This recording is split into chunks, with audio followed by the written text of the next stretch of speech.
नमस्कार विद्यार्थी मित्रांनो, एक महत्वाचा कोर्टाचा सुप्रीम कोर्टाचा निर्णय आलाय। याच्या अगोदर सुद्धा एनसीटीने 2010 पासून हे लागू केलं होतं। मात्र कोर्टामध्ये बऱ्याचशा राज्यांनी याचिका टाकल्या, बऱ्याचशा उमेदवारांनी फर्मनी याचिका टाकल्या होत्या। त्या अगेन्स्ट कोर्टाने सुप्रीम कोर्टाने नुकताच निर्णय दिलेला आहे की टीईटी 1 ते 8 या वर्गासाठी कंपल्सरी आहे। आता आपण म्हणाल की सर ऑलरेडी आम्ही टीईटी तर दिलेली आहेच, पण आता सध्या कार्यरत असणाऱ्या शिक्षकांसाठी ज्यांचं टीईटी जर क्वालिफाईड नसेल, ज्यांना टीईटी देणं कंपल्सरी केलं होतं मात्र त्यांनी अजूनही टीईटी दिली नाही, या संदर्भात सर्व राज्यांच्या आणि ज्या याचिका होत्या त्या याचिकेच्या अगेन्स्ट निर्णय लागलेला आहे। आणि हा निर्णय असा आहे की आता शिक्षकांना टीईटी कंपल्सरी आहे। मग दोन मुद्दे त्यामध्ये येतात। एकतर शिक्षक म्हणून तुम्हाला तुमची नोकरी कायमस्वरूपी टिकवायची असेल तर टीईटी तुम्हाला द्यावी लागेल आणि पास व्हावी लागेल। आणि दुसरा मुद्दा, जर तुम्हाला पदोन्नती घ्यायची असेल तरी सुद्धा तुम्हाला टीईटी मात्र कंपल्सरी लागणार आहे। मग मुद्दा हा येतो की सर काही विद्यार्थी रिटायरमेंटला आलेले आहे, म्हणजे शिक्षक रिटायरमेंटला आलेले आहे, मग त्यांनी या रिटायरमेंटच्या कालावधीमध्ये काय करायचं। सो या सगळ्या गोष्टींचा विचार आपण या व्हिडिओच्या माध्यमातून करणार आहोत। आणि अल्पसंख्याक संस्था आहे त्या संस्थेला सुद्धा, त्या संस्थेतील जे शिक्षक आहेत त्यांना पण हे कंपल्सरी असणार आहे का, हा मुद्दा महत्त्वाचा असणार आहे। सो या सगळ्यांची प्रश्न उत्तर तुम्हाला या व्हिडिओच्या माध्यमातून मिळणार आहे आणि अशीच महत्त्वाचे मुद्दे तुम्हाला या चॅनलवरतीच मिळणार आहे। सो त्यासाठी काय करा, चॅनल सबस्क्राईब करून बेल आयकॉन लगेच क्लिक करा आणि विशेष म्हणजे अशी व्हिडिओ आवडत असेल तर लाईक करा, अजिबात विसरू नका। आणि व्हिडिओ बघितल्यानंतर तुमच्या मनात जर काही प्रश्न असेल तर मनात ठेवू नका, टाका कमेंट बॉक्समध्ये, त्याच्यावरती पुढचा व्हिडिओ मी नक्की घेतो। सो आज हे मुद्दे बघूया आपण। टीईटी पात्रता लागणारच का, पदोन्नती घेण्यासाठी काय निकष असणार आहे, कोणत्या शिक्षकांसाठी हे लागू करण्यात आलेलं आहे की सगळ्यांना सरसकट लागू करण्यात आलेलं आहे, अल्पसंख्याक संस्थांसाठी टीईटी कंपल्सरी लागणारच आहे का, ते पण मुद्दे घेऊया। पण तिकडे जाण्यापूर्वी पाठीमागचे काही व्हिडिओ जे की आता 2025च्या अगेन्स्ट पवित्र पोर्टलला शिक्षक भरती लागू चालू होणार आहे त्या संदर्भात हे व्हिडिओ आहे, तुम्ही बघितले नसेल तर एकदा बघून घ्या, तुमच्या मित्रांनाही कळवा, तुमच्या मित्रांच्या ग्रुपमध्ये ही जी लेक्चरची पीडीएफ शेअर करा किंवा याची लिंक शेअर करून लगेच त्यांनाही सांगा। आणि जे विद्यार्थी शिक्षक ऑलरेडी झालेले आहेत, जे तुमच्या परिचित कोणी असेल, कदाचित तुमच्या वडिलांच्या वयाचे असू शकतात, त्यांनाही सांगा टीईटीची तयारी करायची असेल तर इग्नाइट अकॅडमिक चांगला प्लॅटफॉर्म आहे। विशेष अजून दुसरं, जे विद्यार्थ्यांनी डीएडला फर्स्ट इयरला किंवा बीएडला फर्स्ट इयरला ॲडमिशन घेत असेल त्यांना सुद्धा भविष्यात टीईटी द्यावी लागणार आहे। सो ह्या टीईटीची तयारी करण्यासाठी इग्नाइट अकॅडमीच्या बॅचेस पण अवेलेबल असणार आहे। सो ह्या बॅचेस बघा, तुम्हाला गणित विज्ञानासह पेपर 2 ची बॅच आहे, तुम्हाला सामाजिक शास्त्रासह पेपर 2 ची बॅच आहे, पेपर 1 ची पण बॅच अवेलेबल आहे। पेपर 1 पेपर 2 एकत्रित तुम्ही घेऊ शकता, लाईव्ह प्लस रेकॉर्ड बॅच आहे। ही पूर्ण टीम तुम्हाला गाईड करते। यांची यूट्यूबला पूर्ण लेक्चर एकदा बघा, तुम्हाला आवडले तर नक्की लाईक करा, आवडले तर तुमच्या मित्रांना शेअर करा आणि त्यांना सुद्धा ह्या बॅचेस परचेस करण्यासाठी नक्की सांगाल। आता मुख्य मुद्द्याकडे तुम्हाला मी घेऊन जातो। तत्पूर्वी गणेशोत्सव चालू आहे। सो या सगळ्या बॅचेसला बाप्पा हा नावाचा कोड वापरायचा आहे आणि तुम्हाला प्रत्येक बॅचला 20% डिस्काउंट ऑफर चालू आहे। सो लगेच जॉईन करून घ्या। चला आता मुख्य मुद्द्याकडे घेऊन जातो। लोकमतने बघा 2 सप्टेंबर 2025 ला ही न्यूज आलेली आहे, शिक्षकांना नोकरी टिकून राहण्यासाठी टीईटी देणे अनिवार्यच। आता या संदर्भातलं जे जजमेंट आलंय कोर्टाचं ते पण मी तुम्हाला दाखवतो। कोर्टाचं जजमेंट काय सांगते थोडक्यामध्ये बघा, इथे कोर्टाचं जजमेंट त्यांनी पाठवले, जवळपास 110 पेजेसचं हे जजमेंट आहे बघा, 110 पेजेसचं जजमेंट आहे। आता तुम्हाला पूर्ण मी वाचून दाखवत नाही, बघा हे जजमेंट आहे। कोणाचं जजमेंट आहे तर बघा, अंजुमन इस्तेयात ई तेलीम ट्रस्ट यांनी पण केलंय, the state of Maharashtra and others यांच्या अगेन्स्ट हे ऍप्लिकेंट आहे। बघा हे सगळेच ऍप्लिकेशन, बघा हे सगळेच म्हणजे याचिका आहे, सगळ्या याचिका तुम्हाला मी सगळ्या सांगत नाही, पण जजमेंट तुम्ही जर बघितलं त्यात भरपूर सारं आहे। 110 पेजेसचे जजमेंट आहे। याच्यातले महत्त्वाचे मुद्दे मी तुम्हाला फक्त सांगतो। बघा ही पेपरला बातमी पण आलेली आहे, बरोबर आहे। आता यामध्ये महत्त्वाचे मुद्दे काय काय एक मी तुम्हाला क्लिअर करतो। त्यात पहिला मुद्दा बघा काय आहे की राज्यांच्या याचिकांवर सुप्रीम कोर्टाचा मोठा निकाल आहे। राज्यांच्या याचिका होत्या आणि त्यावर सुप्रीम कोर्टाने निकाल दिलेला आहे। काय निकाल दिलाय तर त्यांनी पहिले बघा, सेवेत कायम राहण्यासाठी किंवा पदोन्नतीसाठी शिक्षकांनी शिक्षक पात्रता परीक्षा म्हणजेच टीईटी देणे व उत्तीर्ण होणे अनिवार्य असल्याचा निर्णय सर्वोच्च न्यायालयाने सोमवारी दिला। ही परीक्षा देणे बंधनकारक आहे का असा सवाल उपस्थित करत महाराष्ट्र, तामिळनाडूसह काही राज्यांनी दाखल केलेल्या याचिकांना हा निकाल देण्यात आला। म्हणजे काही राज्याने जर महाराष्ट्र तामिळनाडूने विचारलं की खरंच या शिक्षणात देणं गरजेचं आहे का, नसेल चालेल का, पण कोर्टाने सांगितलं यस कंपल्सरी द्यावीच लागणार आहे.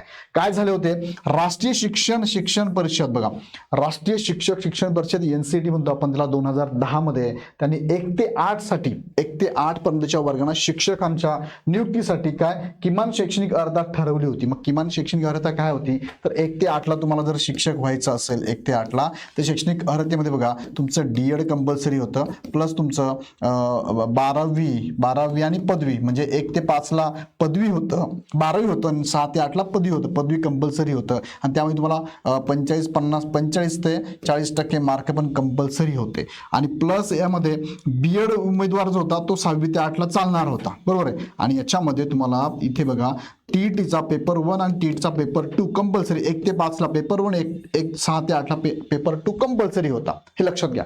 आता हे जे कंपल्सरी होतं, पण त्यानंतर बरेचसे शिक्षक म्हणून ऑलरेडी रुजू होते, त्यांना नव्हतं कंपल्सरी. यस, त्यांनी मग सांगितलं होतं की याच्यावरती निर्णय आम्ही देऊ, पण मात्र याच्यात कोर्टामध्ये याचिका गेल्या वगैरे, तर याचिकेच्या अगेन्स्ट कोर्टाने निर्णय दिलेला आहे. त्यावेळेस पण काही 2-3 वर्षापूर्वी पण निर्णय झाला होता की यांना कंपल्सरी आहे. मात्र त्यानंतरही उमेदवारांनी TET कंपल्सरी, म्हणजे TET क्वालिफाईड झालेच नाही काही शिक्षक. सो परत एकदा ही याचिका राज्य सरकारने पण टाकली आणि सुप्रीम कोर्टाने सांगितले आता की हे कंपल्सरी असणार, यांना द्यावीच लागणार आहे. म्हणजे मी परत रिपीट करतो बघा, 1 ते 5 ला तुम्ही जर आता सध्या शिक्षक असाल तर तुम्हाला TETचा पेपर 1 कंपल्सरी द्यावा लागेल आणि पास व्हावं लागेल. आणि 6 ते 8 ला तुम्ही जर शिक्षक असाल तर तुम्हाला TETचा 2 नंबरचा पेपर क्वालिफाय होणं गरजेचं आहे. मग यामध्ये ओपन कॅटेगरीतून तुम्ही असाल तर तुम्हाला कमीत कमी 60% मार्क तुम्हाला पाहिजे आणि कॅटेगरीत असाल तर 55% मार्क तुम्हाला असणंच गरजेचं आहे, लक्षात घ्या. आणि तुम्ही माजी सैनिक फॅमिलीमधून बिलॉंग करत असाल तुम्हाला अजून 50% सवलत, म्हणजे 85% मार्क तुम्हाला कमीत कमी ह्या पेपरला पडलेच पाहिजेत. तर आणि तरच शिक्षक हे पद तुमचं शाबूत राहील किंवा पदोन्नती मिळेल, अन्यथा दोघांमधून तुम्हाला बाद केलं जाईल. काय होईल ते पण सांगतो मी तुम्हाला.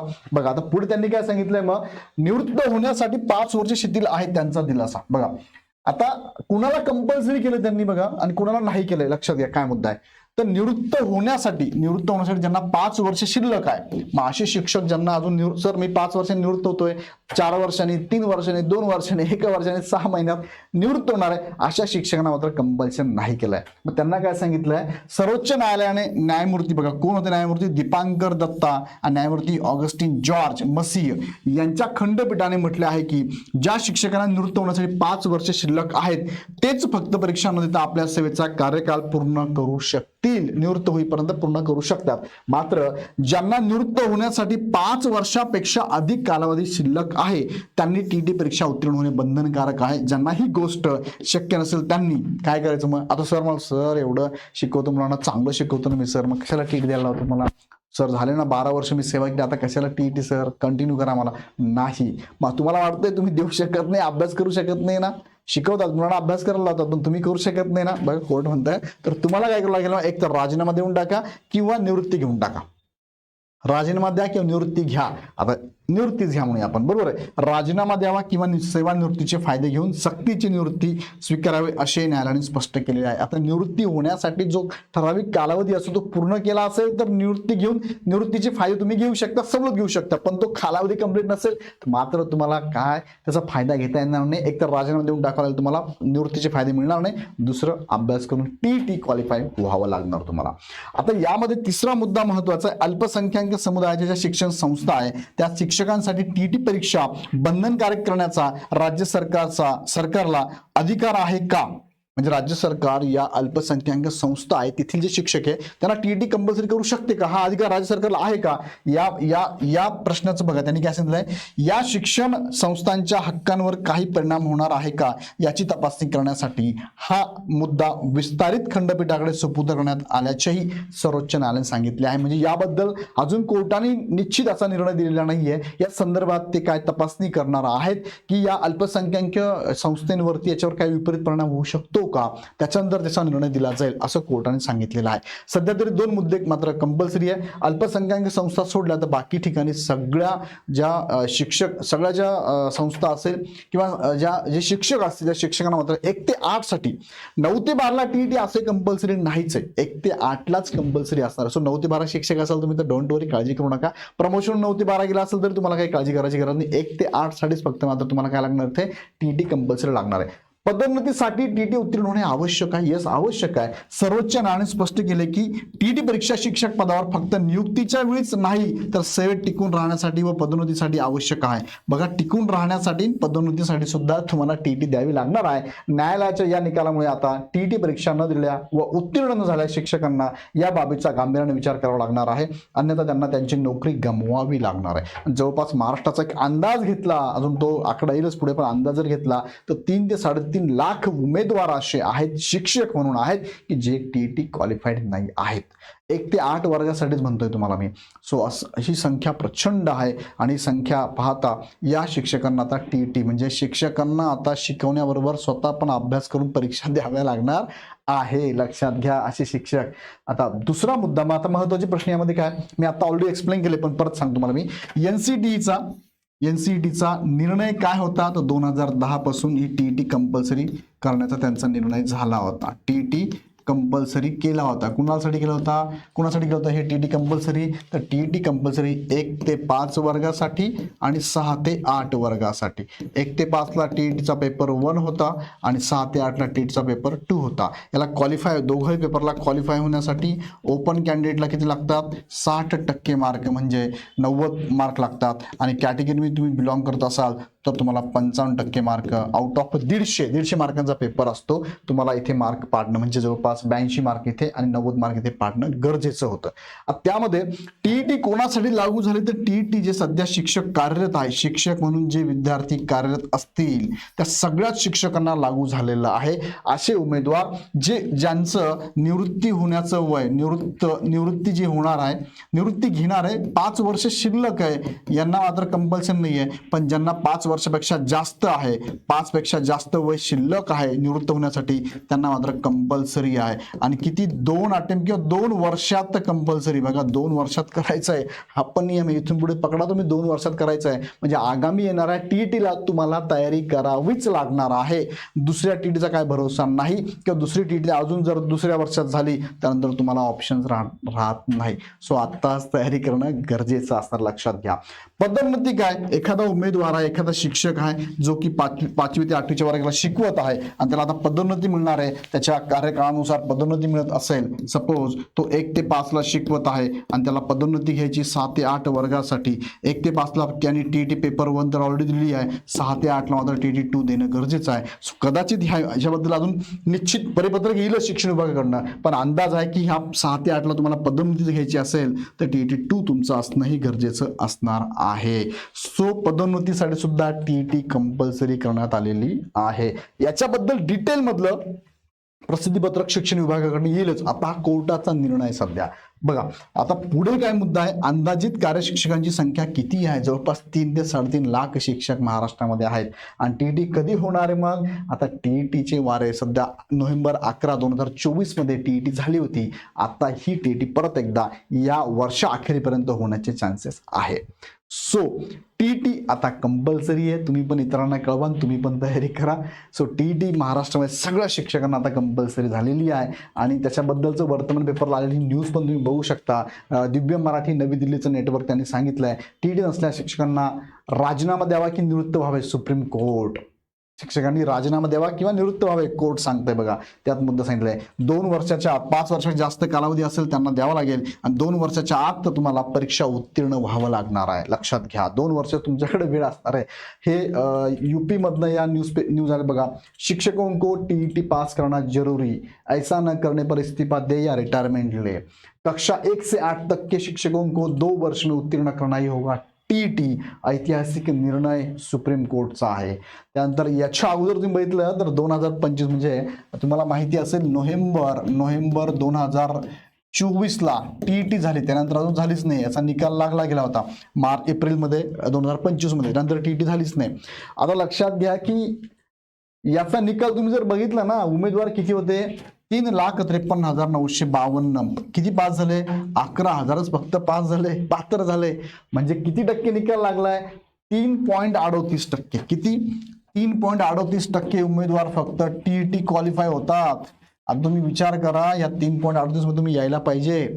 ऑलरेडी हे फ्रेशर विद्यार्थी आहे जे अभ्यास करण्याच्या प्रोसेसमध्ये आहे, तुम्ही शिकवण्याच्या प्रोसेसमध्ये आहे. सो हा मुद्दा मी ही व्हिडिओ हे टाकली, तुमची नोट टाकली आहे की तुम्हाला अभ्यास खूप मोठ्या प्रमाणात करावा लागणार आहे, लक्षात घ्या. सो पेपर 1चा जर बघितला तर पेपर 1चा टक्का 3.42 होते, 3.42% होता.